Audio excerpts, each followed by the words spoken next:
యోహాను సువార్త 8వ అధ్యాయము 36వ వచనాన్ని ఒకసారి మనం చదువుకుందాం అందరం కూడా. కుమారుడు మిమ్మును స్వతంత్రులనుగా చేసిన ఎడల మీరు నిజముగా స్వతంత్రులై ఉందురు. ఏమంట? కుమారుడు మిమ్మును స్వతంత్రులుగా చేసిన ఎడల మీరు నిజముగా స్వతంత్రులై ఉందురు. స్వతంత్రులు అంటే ఒక బంధకముల నుండి నిన్ను ఎవరన్నా విడిపిస్తే మరి దాన్ని ఏమంటారండి? ఆ బంధకము నుండి నీకు ఏం దొరికిందంట? విడుదల అంటే స్వాతంత్రం. ఒక వ్యక్తి చెరసాల్లో ఉన్నాడండి, ఒక 10 సంవత్సరాల నుంచి ఉన్నాడు అనుకుందాం. ఆ వ్యక్తి ఇంకా నేను బయటికి రానేమో, ఇక్కడే చనిపోవాలేమో అని అనుకున్నాడు. కానీ ఒక అవకాశం వచ్చింది. ప్రతి సంవత్సరము ఒక ఖైదీని మరి రిలీజ్ చేసే ఆనవాయితీ మరి అక్కడ ఉందన్నమాట. ఆ సంవత్సరం అనుకోకుండా అతని పేరు వచ్చింది. అతనికి ఇంకా సంతోషానికి హద్దులు లేవంట. 10 సంవత్సరాలుగా ప్రతిరోజు ఒకటే, ఏమంటే మరణం. హల్లెలూయ. మరణం అతని కళ్ళకు కనపడతా ఉంది. రోజు రోజుకి అతనిలో భయం పెరిగిపోతూ ఉంది. ఎంత మాత్రం కూడా హోప్స్ లేవు. బయటపడతామో, బయటికి వస్తామో, ఎక్కడ కూడా ఎలాంటి హోప్ లేదు. మరి ఈరోజు మనం కూడా మన లైఫ్లో కొన్ని బంధకాల్లో ఉన్నాం మనం. ఎలాంటి బంధకాలు? కొంతమంది స్త్రీలు అంటారు, పాస్టర్ గారు నాకు పెళ్ళైన తర్వాత ఈరోజు వరకు నెమ్మది లేదు, సంతోషం లేదు. ఏమంట? పెళ్ళైన తర్వాత నెమ్మది లేదంట. ఒక పెద్ద ఆయన అంటున్నాడు, పాస్టర్ గారు నా కొడుకు పెళ్లి చేసిన తర్వాత నాకు స్వతంత్రం పోయింది, నేను బంధించబడ్డాను, నేను ఏది కూడా స్వతంత్రంగా చేయలేను. ఒక పెద్ద ఆవిడ కూడా అంటుంది, అయ్యా పాస్టర్ గారు నా భర్త చనిపోయాక నా మాటకు విలువ లేకుండా పోయింది మా ఇంట్లో. నా భర్త చనిపోయాక నాకు జీవితం పైన విరక్తి కలిగింది. ఒక యవ్వన బిడ్డ అంటుంది, పాస్టర్ గారు నేను నమ్మిన వ్యక్తి నన్ను మోసం చేశాడు కాబట్టి నేను చనిపోవాలనుకుంటున్నాను, చావాలనుకుంటున్నాను నేను. చూడండి, ప్రతి ఒక్కరి జీవితంలో వయసుతో సంబంధము లేకుండా ప్రతి ఒక్కరి జీవితంలో ఏదో ఒక మూలన వారి యొక్క స్వాతంత్రమును కోల్పోయి ఉన్నారు. వారి చేతులకు సంఖ్యలు వేయబడ్డాయి, వారి పాదములకు సంఖ్యలు వేయబడ్డాయి. నడవలేరు, ఎవరితో మాట్లాడలేరు, వారి బాధను ఎవరితో చెప్పుకోలేరు.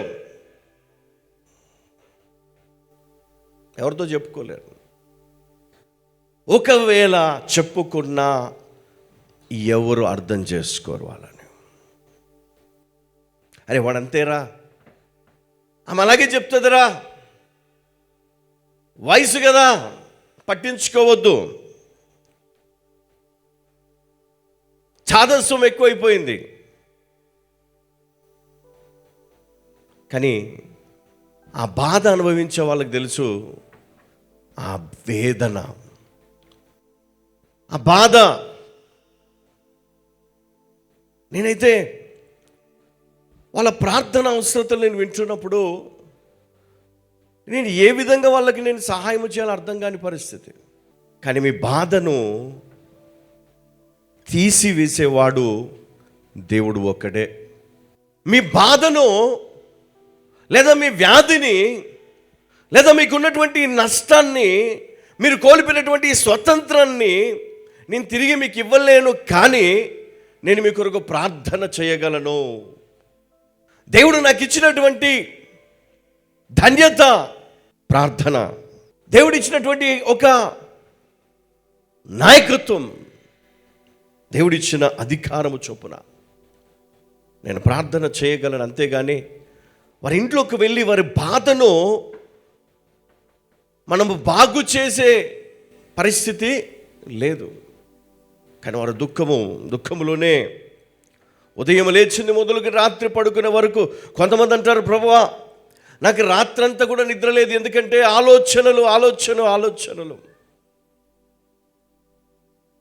ఇంకా కొంతమందికి ఒకటే అనుకుంటారు, ఏంటంటే చావే నాకు మార్గము, కానీ వేరే పరిస్థితి ఏది నాకు లేదు, కనబడటం లేదు. చావు ఒక్కటే నా జీవితానికి విడుదల, విముక్తి. ఒక 70 ఏళ్ళ పెద్ద ఆవిడ, ఆమె ఏమంటుంది తెలుసా? పాస్టర్ గారు నాకు తొందరగా మరణం రావాలని ప్రార్థన చేయండి, తొందరగా నేను మరణించాలి. ఎందుకమ్మా అంత తొందరగా చావాలా? బ్రతికి ఏం చేస్తానయ్యా? బ్రతికి ఎవరి కోసం? బ్రతకడం ఎవరి కోసం? నాకు చావడానికి కూడా శక్తి లేదు. ఈ బ్రతికే కంటే చావడమే నాకు నెమ్మది. అలాంటి విన్నప్పుడు అనిపిస్తుంది, వాళ్ళ ఇంట్లో ఎట్లాగైనా వెళ్ళి వాళ్ళ ఇంట్లో వాళ్ళందరికీ కౌన్సిలింగ్ ఇచ్చి పరిస్థితులు బాగు చేయాలనిపిస్తుంది, కానీ ఎవరు వినరు కదండి. ఒకవేళ దైవజనుడు ఏదో చెప్పడం అనుకోండి, పాస్టర్ గారు మీకు మా ఇంట్లో ఉన్న పరిస్థితి మీకు తెలియదండి, మీకు అర్థం కాదు చెప్తే కూడా. అంటే వాళ్ళ సైడ్ నుంచి ఒక బాధ, వీళ్ళ సైడ్ నుంచి ఇంకో బాధ. ఏది ఏమైనా ఎవరికి ఉండే బాధలో వారికి ఉన్నాయి, కానీ ఏ ఒక్కరు కూడా స్వతంత్రం కలిగి లేరు. బంధించబడ్డాము, దాస్యములోనే మనం బ్రతుకుతున్నాము. ఏమి కోల్పోయినామంటే స్వాతంత్రమును కోల్పోయినాం. యోహాను సువార్త 8:36 చూడండి, ఇక్కడ కుమారుడు మిమ్ములను స్వతంత్రులుగా చేసిన ఎడల మీరు నిజముగా స్వతంత్రులై యుందురు. మరి ఈ మాటను గనక మనం ఆలోచన చేసినప్పుడు కీర్తన 34:19 ఒక మాట ఉందండి, నీతిమంతునికి కలుగు ఆపదలు అనేకములు. ఏమంట? నీతిమంతునికి కలుగు ఆపదలు అనేకములు. వాటన్నిటిలో నుండి యెహోవా వానిని విడిపించును. వాటన్నిటిలో నుండి యెహోవా ఏం చేస్తాడంట? వానిని విడిపించును. హల్లెలూయా. నీతిమంతునికి కలుగు ఆపదలు అనేకములు అని పరిశుద్ధ లేఖనాలు సెలవిస్తూ ఉన్నాయి. ప్రభా మాకే ఎందుకు కష్టాలు? మేము మందిరానికి వెళ్తాం కదా, మా దైవజనుడు మా కొరకు ప్రార్థిస్తాడు కదా, మేము ఉపవాస ప్రార్థనలు చేస్తాం కదా, మాకే ఎందుకు ఈ బాధ? మాకెందుకు ఈ కష్టము? దేవుడు చూడడా? దేవుడు వినడా?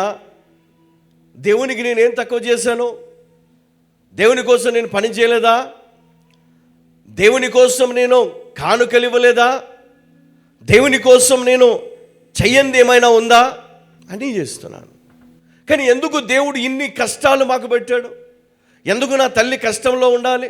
ఎందుకు నా తండ్రి ఈ వ్యసనాల్లో ఉండాలి? ఎందుకు నా పరిస్థితి ఇలా అయిపోయింది?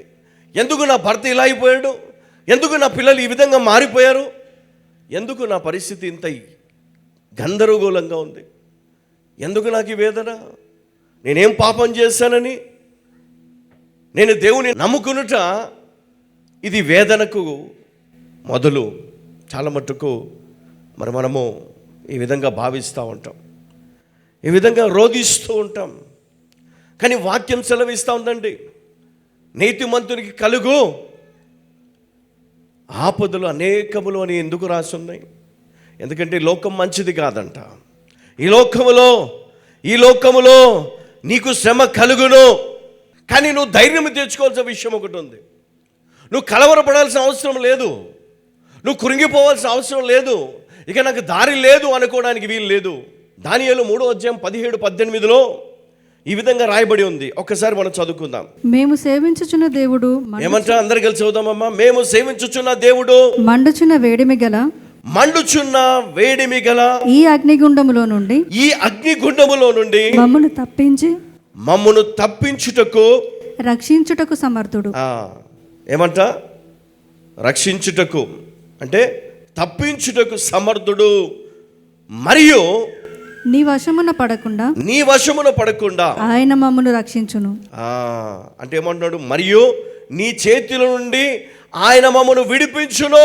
ఒకవేళ ఆయన రక్షింపకపోయినను. ఏమంటే ఇక్కడ రాజు చేయించిన బంగారు ప్రతిమకు నమస్కరించమన్నప్పుడు వారు నమస్కరించలేదు. ఎందుకంట? కారణం నిజమైన దేవుడు ఎవరో వారికి తెలుసు కదా. నిజమైన దేవుడు ఎవరో వారికి తెలుసు. అందుకనే వీరిని మండుచున్న అగ్నిగుండములో పడవేశారు. కానీ దేవుడు వారికి ఏ హాని కలగ చేయలేదు, ఏ హాని వారికి జరగలేదు. ఎందుకంటే వారితో పాటు మనుష్య కుమారుడు, దేవుని కుమారుడు కూడా వారితో కూడా ఉండి వారిని కాపాడుతున్నాడు. హల్లెలూయా, హల్లెలూయా, హల్లెలూయా. అందుకేమన్నాడు? మేము సేవించుచున్న దేవుడు మండుచున్న వేడిమి గల ఈ అగ్నిగుండములో నుండి మమ్మను తప్పించుటకు సమర్థుడు. అవునండి, దేవుడు మీ సమస్య నుండి మిమ్మల్ని తప్పించుటకు ఆయన సమర్థుడు. హల్లెలూయా.